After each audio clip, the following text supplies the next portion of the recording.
Vamos a empezar hablando de economía, de números, de la inflación, aunque ya no esté como la principal preocupación de la gente. No sé si porque está bajando o porque hay otra preocupación, que es el temor a la pérdida de empleo, además de la inseguridad que nos sigue dando muy malas noticias a diario. El último caso, el de una joven policía, fue asesinada mientras manejaba un Uber. Esto pasó en Isidro Casanova, partido de La Matanza, provincia de Buenos Aires, en las últimas horas. Y otro caso más de policías, repito, en este caso en Buenos Aires, que salen a tratar de buscar un extra en sus ingresos manejando un Uber. Pero vuelvo con el tema porque esta semana se va a conocer la inflación de agosto. Mientras tanto, hoy leo en algunos diarios de que, sin hablar de brotes verdes, ya muchos hablan de muy pálidos indicios de rebote. Hay algunos datos muy puntuales, por ejemplo, de ingresos de Córdoba, que alientan a pensar en este incipiente rebote o en esta incipiente recuperación. Por supuesto, recomiendan esperar un poco más para saber si esta recuperación lo es, si es en B corta, si es en L, lo que siempre o habitualmente se dice. Mientras tanto, el ministro de Economía, Luis Caputo, ya viene diciendo algunas frases. Por ejemplo, ya está pasando, dijo, lo peor, luego de negar la caída en el poder de compra de las jubilaciones, y aventuró, entre otros presagios, que la inflación y los impuestos van a bajar, que las regulaciones van a colapsar y que la economía se va a recuperar. La Voz del Interior todos los meses hace un relevamiento en los mismos supermercados, los mismos productos, los viene haciendo desde hace muchos años y nos cuenta a los cordobeses cómo se movieron los precios en el supermercado, que es parte de la inflación. Hay otros productos que se toman en cuenta desde el INDEC y desde otras entidades, como por ejemplo el Centro de Almaceneros o la Defensoría del Pueblo, para calcular la inflación. Pero, según el relevamiento de La Voz, en los supermercados los precios prácticamente no se movieron durante el mes de agosto. Queremos ir a lo que está pasando en concreto en los almacenes y en otros negocios que revela la Cámara del Centro de Almaceneros de la provincia de Córdoba. Por eso hemos invitado a Germán Romero. Germán, gracias por venir. ¿Cómo estás? ¿Cómo estás, Fernando? Gracias por la invitación, por favor. Y los números de ustedes, siempre tan serios con las estadísticas, ¿qué muestran? Bueno, a ver, en principio te comento, Fernando, que nuestra institución también releva el supermercado en el gran relevamiento que hace en toda la provincia, es hipermercados, supermercados, autoservicios y almacenes cuando medimos, bueno, la inflación en general, los otros negocios y alimentos bajo esta... O sea que tienen un panorama grande, amplio, sí. serio. 133.000 precios se relevan en total. Te comento que, bueno, la inflación que registró nuestro Departamento de Estadística y Tendencia durante agosto fue del 4,2%. Lo que llevamos de acumulada durante 2024 es de 104, la interanual 276%. Esto habla, a ver, es apenas por encima de lo que reflejó el mes de julio, es decir, que hay una estabilidad inflacionaria. Sigue siendo, por supuesto, alta, ¿no? Cuando hablamos de 4,2%, preocupa a cualquier país normal. Si es anual, bueno, nosotros tenemos mensual, pero obviamente queda desacelerado. Lo cierto es que, bueno, a ver, así las cosas, la canasta básica total, lo que precisa una familia tipo para cubrir el componente alimentario y no alimentario, en conjunto, esa familia necesitó, para no caer bajo la línea de pobreza, de 1.134.413 pesos. Y para no caer bajo la línea de indigencia, que está dentro de esta canasta, de 621.200 pesos. A ver, son números obviamente que, digo, más allá de que la inflación va desacelerando, son números muy elevados para el promedio de ingreso de los argentinos y argentinas, ¿no? Cuando hablamos de un promedio de 750, 800 mil pesos, y si una familia tiene un solo ingreso, obviamente que más allá de estar bajo la línea de pobreza no le alcanza, Fernando, ni para comer. ¿Por qué digo esto? Porque obviamente que hay gastos que indefectiblemente hay que realizarlo. Tenés un autito y hay que cargarle combustible, tenés que ir a trabajar o llevar a tu hija, tu hijo al colegio, tenés que pagar un transporte urbano de pasajeros, la boleta de luz, la boleta de gas, una garrafa, un tubo, lo tenés que comprar. Entonces el remanente que le queda ya genera dificultades. A ver, digo, ya no es nuevo este panorama, no es que nació el 10 de diciembre, viene de hace tiempo y se ha agudizado obviamente con el golpe inflacionario que tuvimos en el último bimestre de 2023 y el primer trimestre de 2024, porque a pesar de que hoy la inflación esté equiparándose a las subas salariales, ese espacio que yo tuve, ese tiempo de 6 meses aproximadamente, lamentablemente no se recupera. Cuando hablamos de recuperación, Fernando, hay que decir que nosotros encontramos un piso en la caída interanual de ventas, que fue en abril un 30,2 por debajo de los comercios que comercializan alimentos. Esto es reuniendo el grupo de quienes venden alimentos, almacenes, carnicerías, verdulerías, pollerías, y fiambrerías. Ese conjunto había perdido 30,2% de ventas en un mismo universo de clientes en abril 2024 respecto a abril 2023. Hoy estamos en 26,8. ¿Hay una recuperación? Hay una recuperación. El problema es que es sumamente lenta. Claro. Hoy el comercio, digo, más allá, te hablo después de las familias, pero el comercio tiene que afrontar un 26% de pérdida de volumen de ventas. Tiene que afrontar lo que se triplicó uno de sus principales costos fijos, como es la energía eléctrica. Si hablamos de comercios que se alquilan, los locales obviamente también sufrieron una variación similar y obviamente, a ver, con esa caída de ventas realmente se vuelve insostenible. Estamos hablando de que a este ritmo de no mediar sorpresas inflacionarias, la recuperación llegaría en 20-24 meses. La recuperación total. Entonces, claro, es muy largo. Es muy larga la crisis que venimos soportando y ahora pareciera muy larga la recuperación, o sea, hasta que tome envión, si es que finalmente logra tomar envión, ojalá la economía. Ojalá que sí, claro. Germán, a ver, varias preguntas. La primera, en este 4,2% de agosto, ¿hay algún rubro o algún alimento que se destaque por sobre el resto? No sé, digo, carnes o leches o quesos o lácteos, no sé. Bueno, cuando hablamos de rubros en general, obviamente que siempre vamos a destacar alimentos y bebidas sin alcohol porque es el rubro de mayor incidencia. Es decir, cuando se mueve para arriba alimentos, indefectiblemente se va a mover para arriba la inflación, más allá de los bienes personales, de mantenimiento del hogar, de indumentaria y calzado, que se han mantenido. Lo cierto es que alimentos tuvo un incremento del 2,8 contra un 2,1 de julio. Es decir, se recuperó y dentro de esta canasta los precios de los lácteos, por ejemplo, aumentaron un 8% en el mes de agosto.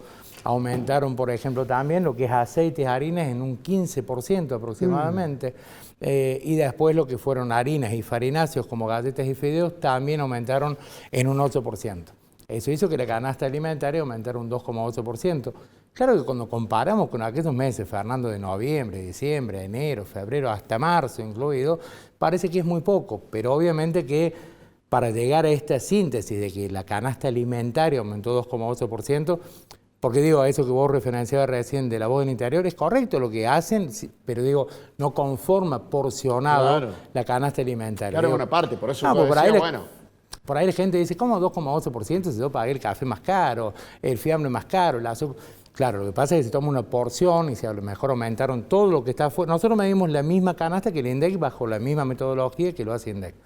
Pero obviamente que hay productos que están fuera de esa canasta básica alimentaria que han aumentado quizás mucho más que eso. ¿Sí? Esta es una metodología científica, una forma técnica de medirla, pero la percepción que por allí tiene la gente es decir, no, a mí me aumentó mucho más, sí, es real. Pero la canasta básica alimentaria estrictamente se movió en 2,8%. Germán, siempre te pregunto además cómo compra la gente, porque venimos hablando, lo que venimos notando, y muchos de nosotros también hacemos, que es la compra con tarjeta, sobre todo de crédito, sí. ¿no? Bueno, a ver, eso no ha variado en el último tiempo, ¿no? En los últimos 8 meses o 7 meses, 9 de cada 10 familias están financiando alimentos. ¿Sí? Lo hacen, a ver, en los comercios de proximidad. Hasta el año pasado, ahí sí hubo un cambio porque encabezaba el ranking la tarjeta de crédito, más de un 40%, y hoy ese lugar lo ocupa el fiado. ¿Qué pasó? Las tarjetas se sigue utilizando en un 33-34%, pero las tarjetas encontraron un límite también porque hay familias, que han saturado el cupo. La principal deuda, vos recordarás un estudio que hicimos hace poco del endeudamiento familiar en Argentina, lo hicimos a lo largo y ancho del país. La principal deuda que tienen hoy las familias es justamente con la tarjeta de crédito. Estamos hablando de deuda, no el resumen del mes, sino el del mes pasado, que se le acumuló, que tuvo que refinanciar. Entonces, la tarjeta bajó en el comercio de proximidad, se incrementó el fiado. Claro está que también el fiado encontró un techo porque, si financia tiene una incidencia casi de un 40% de lo que vende un comercio de proximidad, queda fiado. Entonces, hoy se encuentra también con alta morosidad, algo de incobrabilidad, que sumado a los otros factores obviamente lo vuelve inviable el comercio. Entonces no va a crecer más el fiado. Vamos a ver si la tarjeta, hay un ánimo de intento de tratar de recuperar apenas un poco la tarjeta porque se ampliaron los plazos de financiación. Entonces eso puede alentar el consumo para cierto sector de la sociedad. Pero la realidad es que en los barrios, ya no hablo de sectores vulnerables, Fernando, sino en general, en los barrios la situación es difícil. Lo vemos cuando nos vamos a las encuestas de hogares, donde encontramos que el 57% de las familias cordobesas no pudieron alcanzar la canasta básica alimentaria. Digo, porque esto genera decir, bueno, pero esta familia es indigente. No, o sea, como se mide la indigencia en Argentina, en otros países de Latinoamérica, no es indigente porque se mide por ingreso. Entonces imaginemos una familia con un chico, una chica de 8 y 5 años que ganan 800.000 pesos, que ingresan 850.000 pesos. Tienen que destinar, para que yo te decía al principio, tienen que destinar para otros recursos y lo que le queda no le alcanza para cubrir los 621.000 pesos. Compra algo variado, pero en realidad está comprando lo más económico, lo más llenador, entonces no alcanza ni a la cantidad de productos ni a lo que nutritivamente necesitaría esa familia. Esta es otra pregunta que siempre repetimos. ¿Qué está pasando con el tipo de consumo? Por ejemplo, bueno, algo elemental o fundamental que son los lácteos y que venían siendo reemplazados por, bueno, mate cocido. Sí. Sí. Y algún otro elemento. Lamentablemente, Fernando, eso continúa, ¿no? Sí. Se ha agudizado el problema de gente que suprime lo que es alguna de las ingestas diarias. En realidad, o sea, mayormente se suprime la cena. Entonces se cambia por infusión. Esa infusión escasamente tiene leche. Muy poca la cantidad que le ponen leche. Si vos tenés que suprimir la cena, lamentablemente, es porque tenés un problema grave, porque hay un problema grave en general. Entonces hoy, la caída del consumo de lácteos, estamos muy abajo del año pasado. El consumo de carne tiene niveles históricos, no lo decimos solamente nosotros, sino que también hay otros estudios que dan fe de ello. Y lo que sí, hoy se creció el consumo de papas, el consumo de fideos, el consumo de azúcar. Esto es reiterativo porque no es, insisto, no es nuevo, lo venimos diciendo hace años quizás, pero digo, más allá de que sea reiterativo y que hablemos de porcentajes, de números, cuando vemos, Gustavo, digo, más allá del resultado de las encuestas, cuando vemos al encuestado, a las familias encuestadas, realmente no deja de causarnos estupor y dolor, ¿no? Porque, familias que venimos encuestando hace más de 8 años. A veces la muestra hay que correrla porque se engrosó la pobreza, tenemos que correr la muestra porque tiene que ser homogénea de distintos sectores sociales.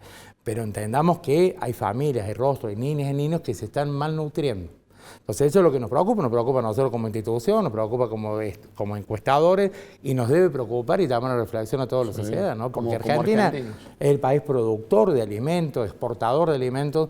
No es posible que Argentina padezca hambre, ¿no? No se puede creer, digamos, que con la cantidad de alimentos que produce el país haya gente que no puede o que no consume alimentos. Una pregunta más me gustaría, Germán, y está en relación al otro lado del mostrador. Venimos hablando, bueno, de los precios, de cómo se movieron, de los consumos, de cómo se pagan. ¿Qué está pasando con, no digo grandes superficies que ustedes ya me dijiste bien, también relevan, supermercados, hipermercados? ¿Qué está pasando con los almaceneros o con los almacenes, en definitiva? ¿Se mantienen o vienen cerrando cada vez más? ¿Se detuvo el cierre de los almacenes? ¿Qué está pasando? Bueno, hoy no hay que lamentar cierres masivos. Digo, más allá de que los vamos encuestando continuamente, los vamos monitoreando, no hay cierres masivos, cifras alarmantes. Está más o menos, quizá un poquito más elevado que lo común. ¿Qué ocurre? Que primero se acortaron otros gastos. Claro. Hoy hay comercios que han prescindido de su mano de obra. ¿Sí? Entonces digo, cuando vos sumás una fábrica, por ahí un golpe de decir, che, han suspendido 70 empleados, 120 empleados, acá la suspensión o el despido es para 1 o 2, pero vos sumás y es una masa, cada uno de esos es una familia. Entonces han comenzado eso. Indudablemente, si la recuperación sigue a este ritmo tan lento o si no continúa la recuperación, vamos a lamentar cierre masivo. Por el otro lado es esto, ¿no? Cuando veamos el mapa comercial quizás no dé cuenta de los comercios que pueden llegar a cerrar, porque el mapa comercial tiene dos realidades. Cierran comercios tradicionales de 10, 15, 20, 30 años de experiencia y abre a alguien que no le alcanza el dinero. Alguien le suspendió la fábrica, entonces teme, como vos iniciabas el programa, teme por su fuente laboral y va haciendo, abre el garage, pone un negocio primero. Una verdulería de manera informal que después lo termina formalizando. Después aquel que no alcanza el dinero y su pareja tiene que estar a cargo de las niñas en la casa, seguramente, porque no tiene para que contratar un niñero o una niñera.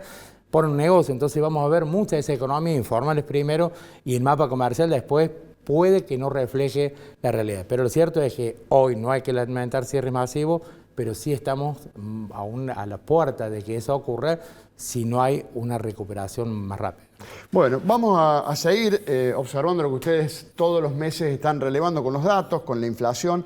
La inflación que ahora se va a conocer el día jueves, se habla de entre un 3,8 y un 4,1%, la del mes de agosto, medida por el INDEC de manera oficial, generalmente está cerca a la que ustedes relevan con anticipación, ¿no? Sí, sí, habitualmente sí. Por allí tenemos alguna diferencia, por ejemplo, en diciembre la tuvimos donde acarreamos una diferencia de 6 puntos, pero 6 puntos que va en cascada después en los siguientes meses puede haber una diferencia. Pero normalmente coincide porque, insisto, digo, más allá de que nosotros miramos la provincia de Córdoba, no es muy diferente a lo que ocurre en el resto del país y por el otro lado lo hacemos bajo la misma metodología científica que la INDEC, claro, y con las mismas canastas y los rubros. Cada eso digo que las diferencias, porque también suele conocerse antes de la del INDEC la cifra de la inflación en la ciudad de Buenos Aires, que suele ser un anticipo de la inflación nacional. No hay muchas diferencias, ¿no? No, la de Buenos Aires dio exactamente la misma que habíamos medido nosotros, 4,2%.